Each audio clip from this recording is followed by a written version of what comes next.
Hello everyone, welcome back to my channel and I hope that you're all doing very well. So in today's video, we'll be discussing a short story written by Andre Dubus that is Dancing After Hours. तो इस video में हम short story को discuss करने वाले हैं जिसका main theme हम देखें अगर तो वो है मंडेन वर्सेस एडवेंचर। यानी मंडेन का मतलब डल, बिल्कुल बोरिंग सा, no interest, lack of interest, और दूसरी तरफ है एडवेंचर जिसमें लोग फन करते हैं, जोखिम उठाते हैं, चीज़ों को एंजॉय करते हैं। ठीक है। और दूसरा हमारा थीम है टू साइड्स ऑफ डिसेबिलिटी, कि एक इंसान जो फिज़िकली डिसेबल है, यानी वो विकलांग है, उसके पैर नहीं है, हाथ नहीं है, या फिर किसी भी तरीके से अगर वो देख नहीं सकता, और दूसरे डिसेबल जो सब कुछ होने के बाद उस इंसान में इंटरेस्ट नहीं है, वो कुछ करना नहीं चाहता है, तो वो भी एक तरीके से डिसेबल्ड ही है, यानी वो भी एक तरीके से विकलांग ही है सब कुछ होने के बावजूद। तो अब हम सारे मेन कैरेक्टर्स देख लेते हैं। पहले तो सबसे पहला मेन कैरेक्टर है हमारा एमिली मूर। ठीक है। ये 40 ईयर ओल्ड की है और इसका इंटरेस्ट भी नहीं है काफ़ी सारी चीज़ों में। ये अपनी लाइफ को बहुत ज़्यादा हल्के में लेती है और ये भी कुछ भी नया करने से बहुत ज़्यादा डरती है। मतलब इसको इतना तो पता है कि ये सुंदर है, ये काबिल है, ये सब कुछ कर सकती है, लेकिन फिर भी इसको कॉन्फिडेंस नहीं है अपने ऊपर और ये कुछ भी नया करने से डरती है। और ये एक बार टेंडर है। ठीक है। फिर है रीटा जो कि इसके साथ में ही काम करती है, और के, ये दोनों इसके साथ में ही काम करते हैं इसी बार में।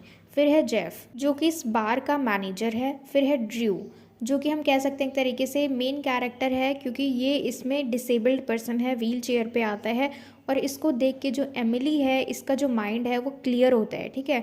जो ज़िंदगी हम कैसे जीते हैं, हम नए फैसले लेते हैं, क्योंकि वो फैसला लेने से बहुत ज़्यादा घबराती है, तो ये सारा माइंड जो है इसका ये चेंज हो जाता है ड्रू से मिलने के बाद।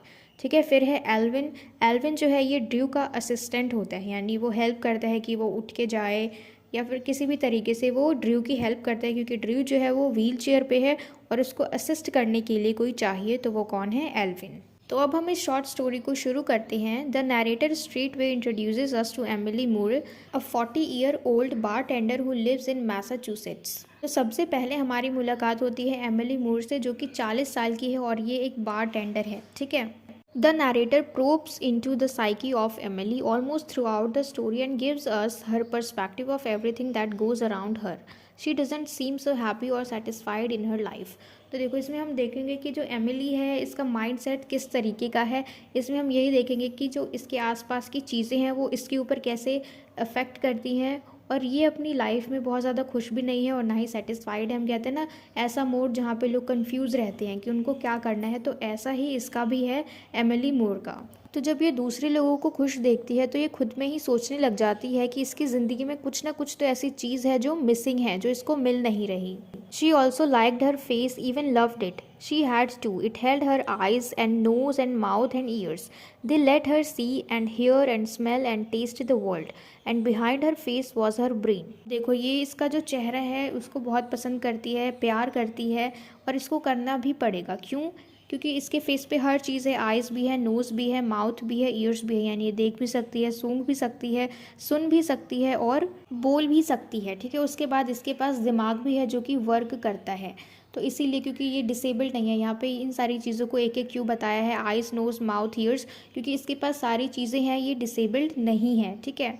And the bar has no windows and thus it becomes difficult to keep track of time inside, so she steps out to enjoy the sunset.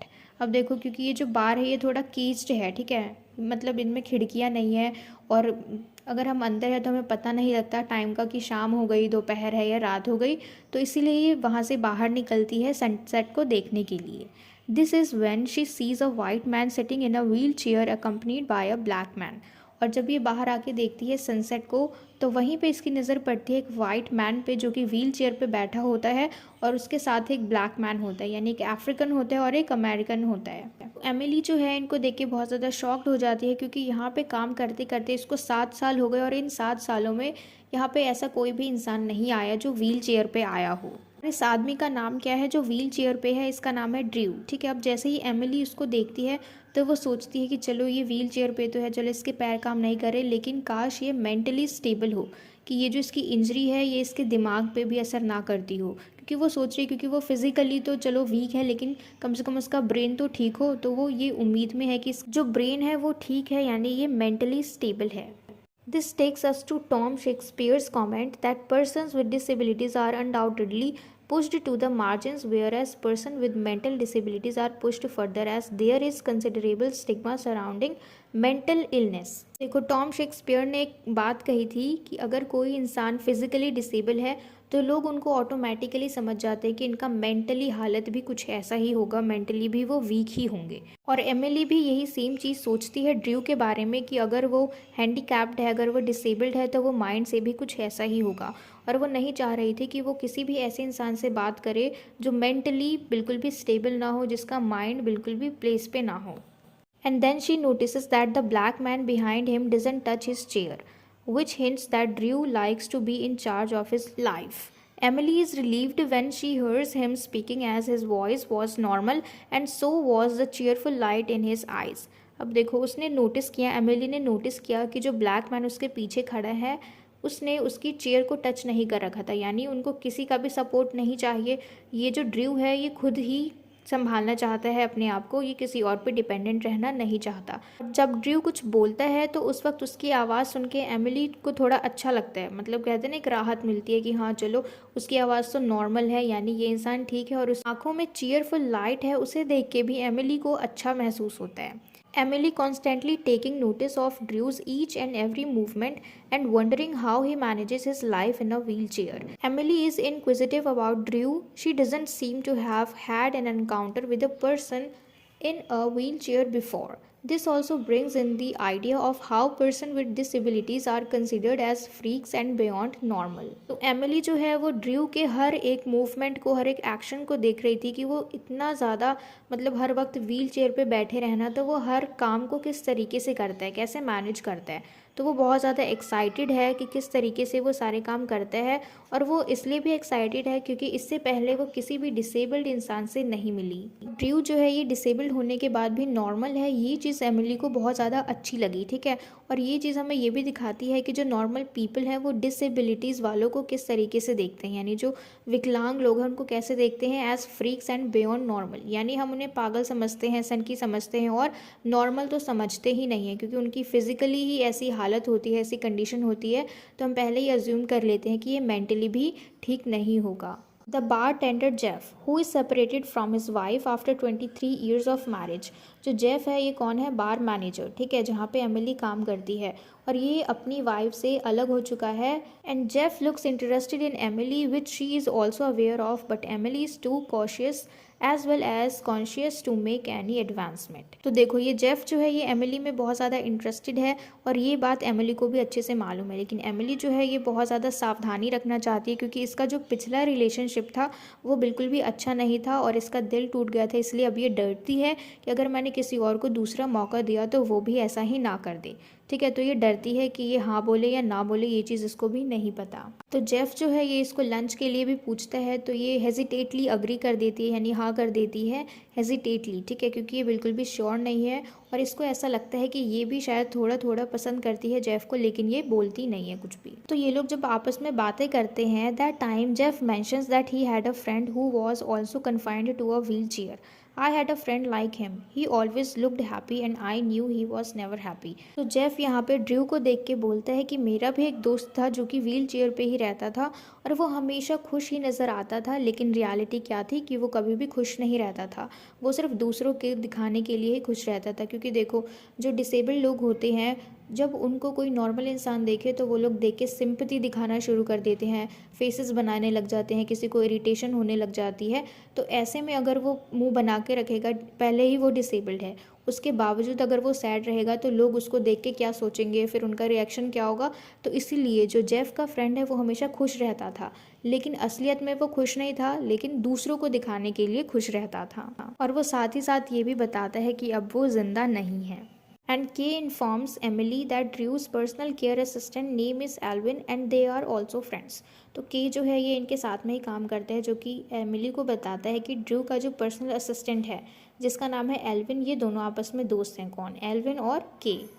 Although Elvin helps Drew with his food, he doesn't really feed him. He hands the piece of steak between his fingers and Drew eats on his own. देखो Alvin जो है ये ज़्यादातर ये सिर्फ help करता है कि वो उसके हाथों में पकड़ा दे खाने को। स्टीक का मतलब होता है बीफ, ठीक है, हाई क्वालिटी वाला बीफ।